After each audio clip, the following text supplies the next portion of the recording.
Delegates, when our next young genius received $1,000 from his grandmother in 2012, he invested it in Bitcoin, a then obscure form of online currency.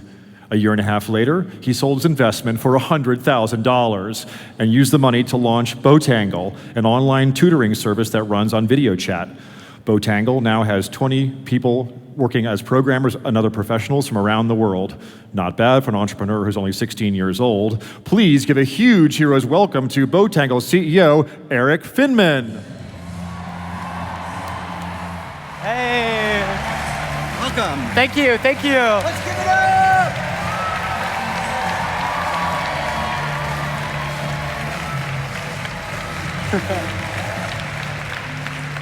Hey, everyone.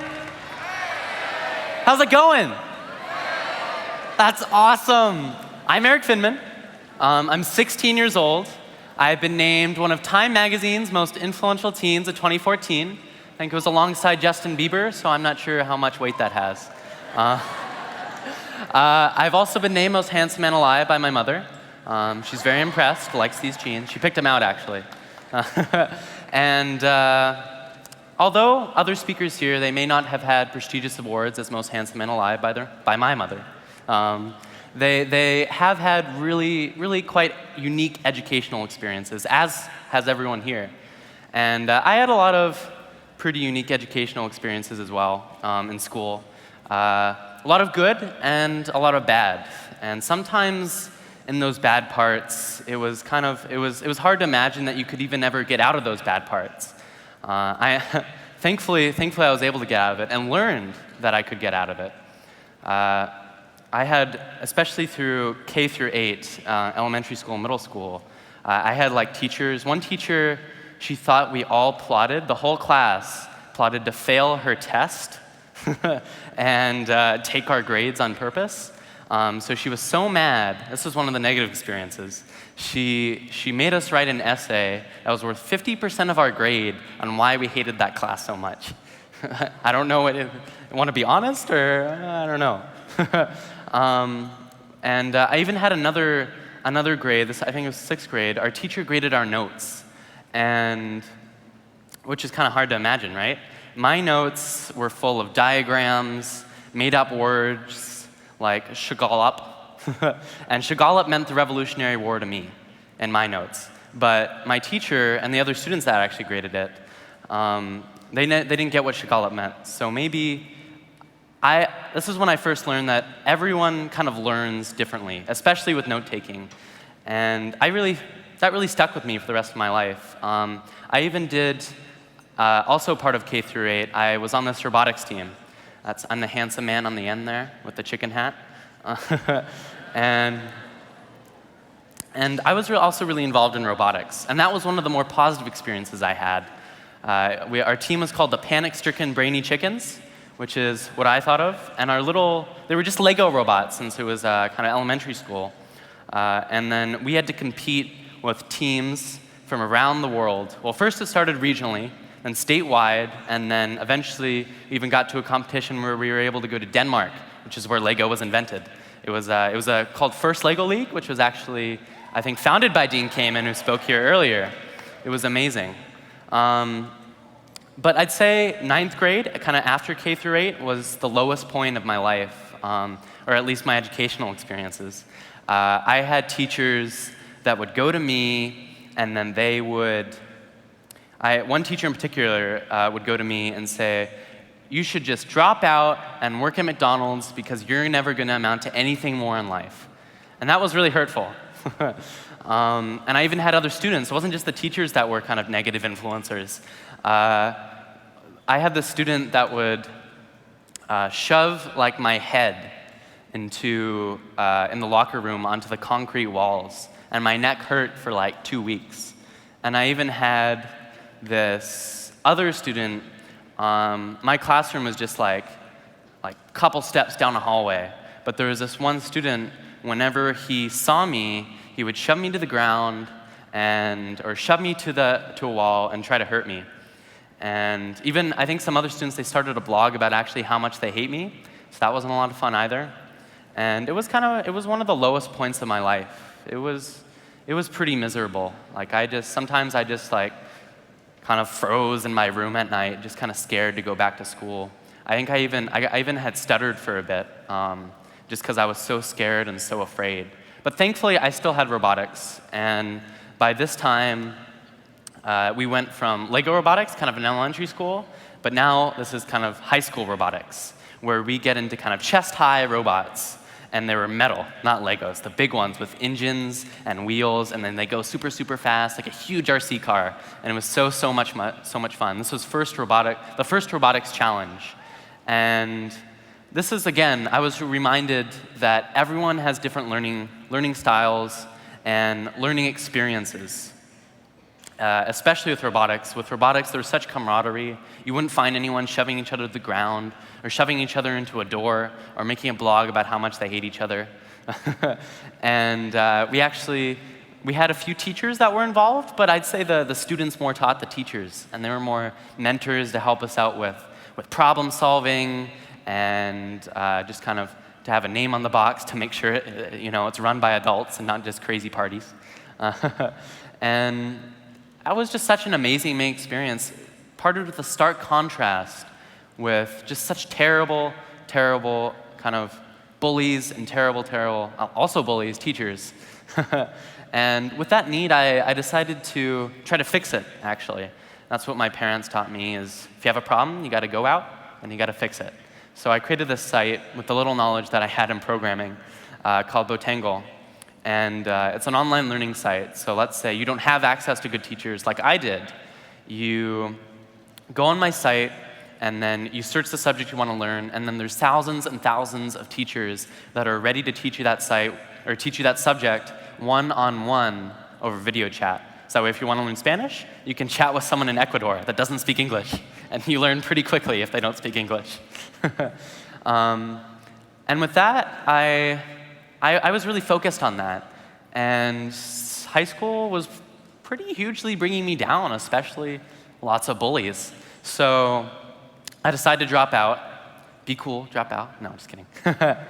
And yeah, I decided to drop out, and actually, I was nervous to drop out. It was my mom and my oldest brother that were the ones that were like, Eric, drop out, get out of school. You never usually hear that, your parents telling you to drop out of school.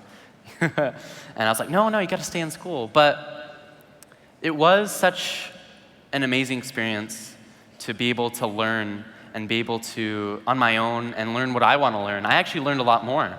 I started reading kind of tons and tons of Wikipedia pages in my full time, and maybe that's not your preference, but I found it actually fun. There's even I learned history. There's these really high-level comics, just like little kind of three-column comics, and kind of like XKCD, if you know what that is. Yeah, they're funny. And they're kind of comics like that, but they were just really, really high level. And I spent, on like a 3-panel comic, I spent 3 hours trying to get the reference. And I was going through Wikipedia pages after Wikipedia page, and I finally got it. They're called Poland Ball, actually.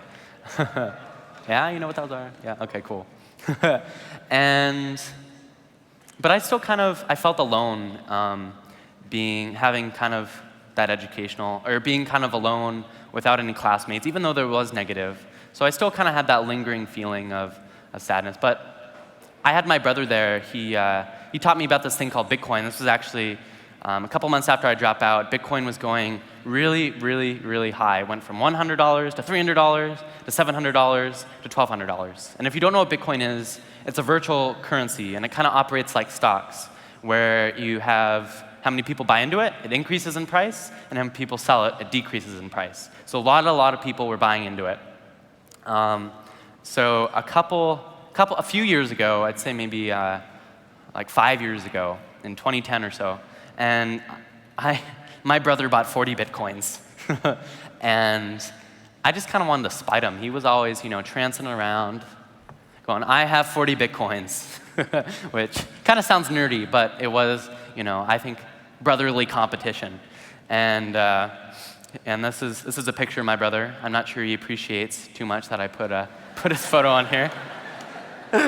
And so I wanted to kind of put him stick it to him or spite him. So with all my grandma gave me a kind of over the years of Christmas money and birthday money and Easter money. I never spent it.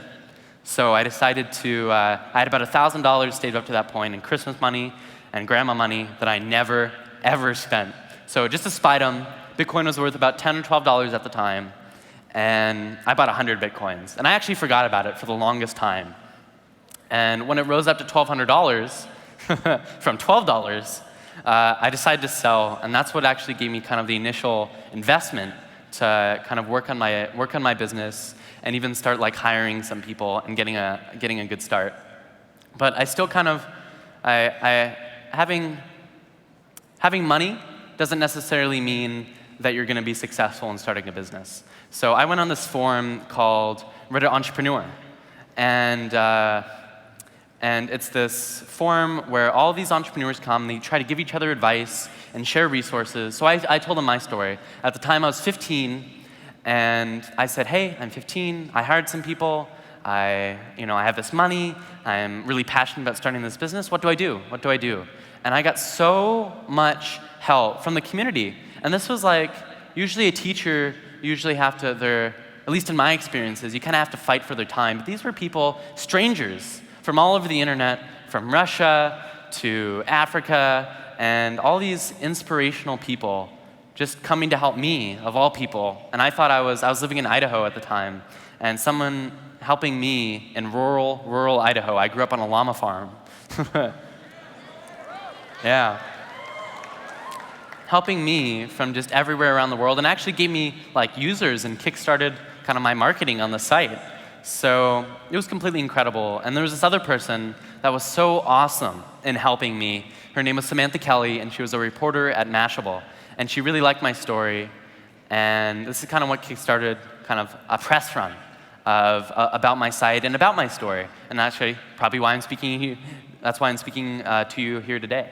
So that kind of went viral. I was actually trending on Twitter for a while, which was cool. That has never happened to me before. And so it was still like so incredible. But I still was kind of alone, and in rural Idaho, I couldn't really relate to many people. There's people on my robotics team that were awesome, but kind of trending on Twitter and kind of going viral for like a couple days there. I still kind of, it was actually a big undertaking. It may feel like really awesome, but like, what am I going to do next? Everyone's watching me now. So I tried to find this other group of people that were like me and that could teach me lessons, kind of like that Reddit post. And I found this conference called the 20 Under 20 Summit, where they get all these teens from around the world, and they find the best ones, kind of like today. And I found this amazing group of people, and they were in San Francisco. So I applied to go to their summit, and they let me in, and I flew down to San Francisco and found, I'd say I was 15 at the time, but I found 13-year-olds doing more. Probably running a multi-billion-dollar company, and I felt so inadequate. You know, it was like 13-year-olds like outdoing me. Like, wow. One had a girlfriend already. I was like, I have never had a girlfriend before.